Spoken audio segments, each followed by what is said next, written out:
Okay. Should just pause, but I don't know how to like stop recording.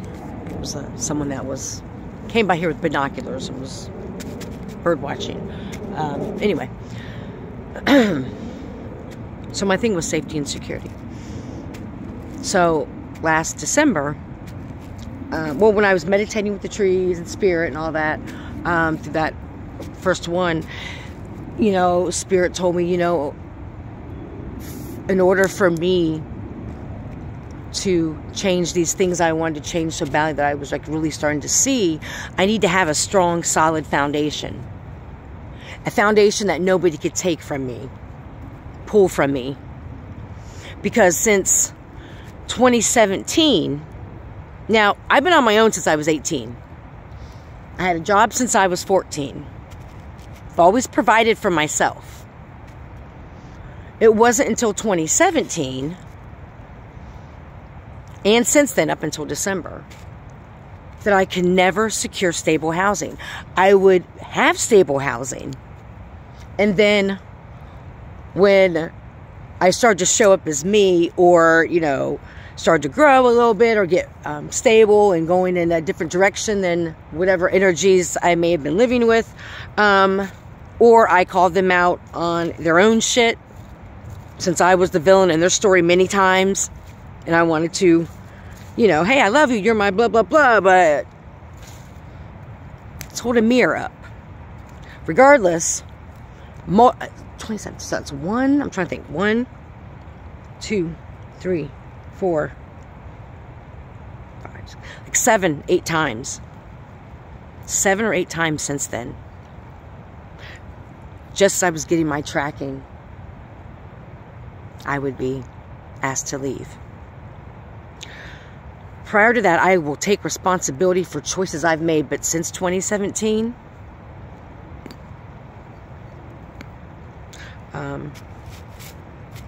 I take responsibility for some of it, but let me tell you what, it got ripped from me. Good, bad, or indifferent. And I honestly don't have feelings about that. I mean, I have feelings about it, but I mean, I'm grateful for all of that, because it caused all, I mean, it really pushed this forward, this cycle. And so I'm so grateful for it. Right? Sorry. So, Spirit was telling me, you have to get your own shit. So I left social work. I got a high-paying marketing job that paid almost three times the amount. I was able to save a couple $1,000s in a few months, and I was able to find a landlord that would rent to me. My credit was rough. I mean, I owe, I don't know, like $48,000 student loans. I borrowed $22,000 and I owe $48,000 for a social worker degree, my bachelor's degree. Yeah. Anyway, so my credit, you know, was less than $650. But I had the money, and he didn't want a co-signer. And it happened to be in the hood. It was way overpriced for not just the location, but, you know, the place. However, I was grateful. I had a backyard, 2-bedroom, you know, it was, I'm grateful. So the day I signed my lease is when I lost that job. Right. That started a whole thing of, and that was just, started a whole thing of always reinforcing boundaries with people. And that was as simply as calling me by my fucking name. I mean, it's, oh, I can't wait to tell all these stories. So anyway, everybody expected me, and they even told me this. A couple people told me they thought what I was going to do. And even wanted me to. Oh, you should just stay with my ex, or go back to so-and-so's house, or do this. And even, you know, certain people really wanted me to come stay with them. There was no way in fucking hell, excuse my language, I could do that. Because people have proven to me that I'm not safe and secure with them. So this was more than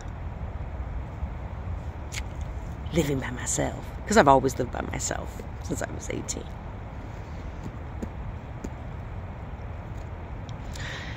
And so I still moved. you know, my rent, and my rent included, you know, it's about $1,100, includes the fee for animals, gas, electric, so, you know, $1,100, living in the hood. And I lost that job, and I couldn't pay my rent. And I just moved in, and this guy's giving me a chance. And I knew I had to have that solid foundation, no matter what. That I couldn't, and here's the thing, is that, this is why I say it's a lot harder than quit smoking, no disrespect, because I'm trying to quit smoking, so I get it. Yeah, it's like, and quit smoking is really hard, but when it comes to these cycles, it's like, I'm doing something to better myself, and it pissed people off. You know how many people try to keep me stuck? I even have someone who I used to admire and adore say to me, because I didn't have food, didn't have gas, like in my car or in my house, say, you know, I would help you out with food, but, you know, I want you to kind of, you know, figure out on your own. I want you to learn how to do it. And I'm like, this motherfucker, oh my God, they really don't know me. I've been on my own since I was 18, and I learned how to do laundry and take care of myself when I was in like 4th or 5th grade. Because I had no choice but to. No one was at the house. I learned how to cook, you know, clean, do laundry and all that stuff when I was in 4th, 5th grade. But thank you for, you know, not enabling me by giving me food. Thanks, friend. Again, I know it sounds very condescending, sarcastic, and maybe there's still some there, so I'll be real. I'm still working through stuff. But I'm grateful for all of it. I'm grateful that people underestimated me. I'm grateful people thought I was dumb and naive. I'm grateful for the people who gaslit me and breadcrumbed me.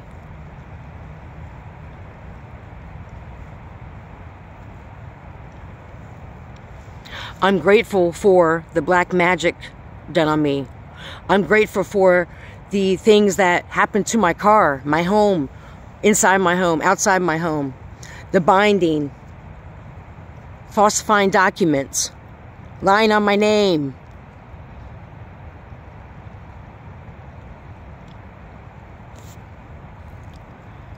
Everybody expected me, and they did leave me for dead this past year since I moved.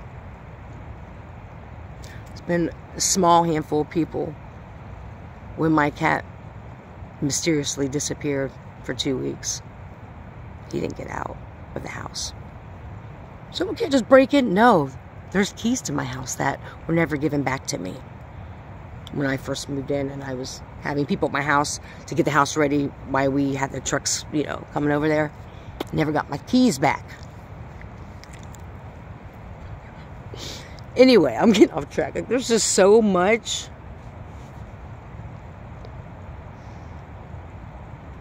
And I've said it, and I've heard a reader say this the other day, and I was like, confirmation. I could have a lifetime series. Hand down. Without a doubt. A lifetime series. It's unbelievable.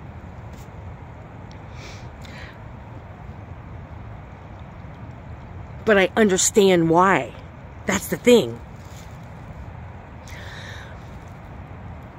I was putting my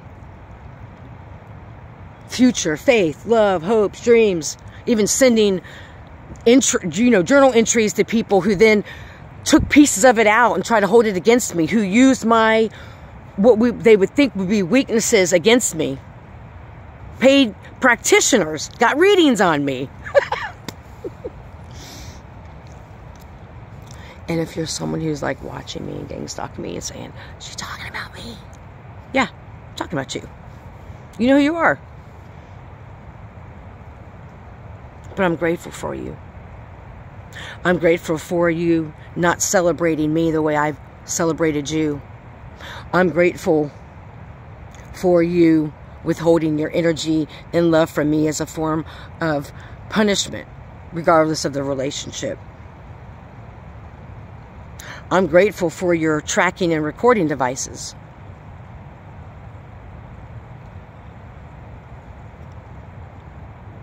I'm grateful for the Himmery, the drinks that you gave me that had a little extra thing in it, or the food that was given to me, or the accidental seasoning of items that I'm severely allergic to. Yeah, I know.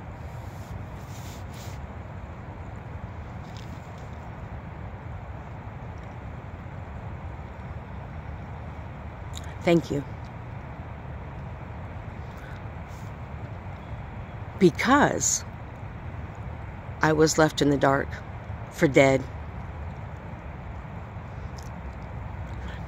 And I kept thinking, oh, I'm in the dark, I'm in the dark, I'm in the dark. Why does everybody leave me? Why does everybody? It was my abandonment like, you talk about, and that's another cycle my whole life.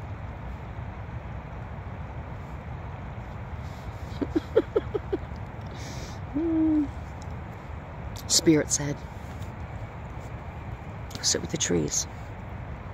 Be faithful to me and learn who your ancestors are. Develop and trust your, not really develop, trust your intuition. Because everything I've said to happen has happened. And people can not admit to that or not, but you and I know, the people who I've done readings for, the people who I've talked to, who've disregarded me and said, oh, she's just crazy. Keep setting that narrative of that I'm crazy. Crazy people happen to be always right. I'll be crazy. I'm crazy when I can't be controlled and manipulated, and I see right through you because of my amazing abilities I've had my entire life. We all have them.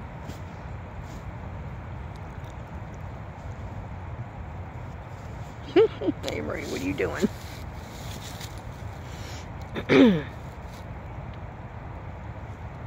I'm so grateful for it. Because I forgot that you need dirt for seeds. And so that whole year I was in the darkness and having all these cycles come face to face with me about abandonment, not feeling safe and secure. And I learned to trust myself and my intuition and my spirit and my ancestors like I never have, and I never knew existed. I never knew I could believe in something so amazing that wasn't, somebody else or someone else's, endeavor.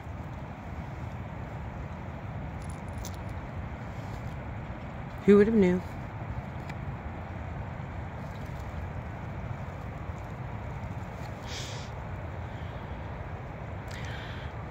And so the dirt was put on the seed. And instead of repeating cycles like were written in journal entries, or people who've known me, or the narrative they've developed in their mind, or the narrative they keep telling about someone they knew a long time ago, keep replaying that toxic story to make you feel better about what you did to me. It is what it is. Because at the end of the day, when you go to sleep at night, you and your higher power know. That's why I don't engage. My ancestors said, don't change who you are, Maria. Keep being love. Because most people would have been pure hate and evil after everything that's happened to me.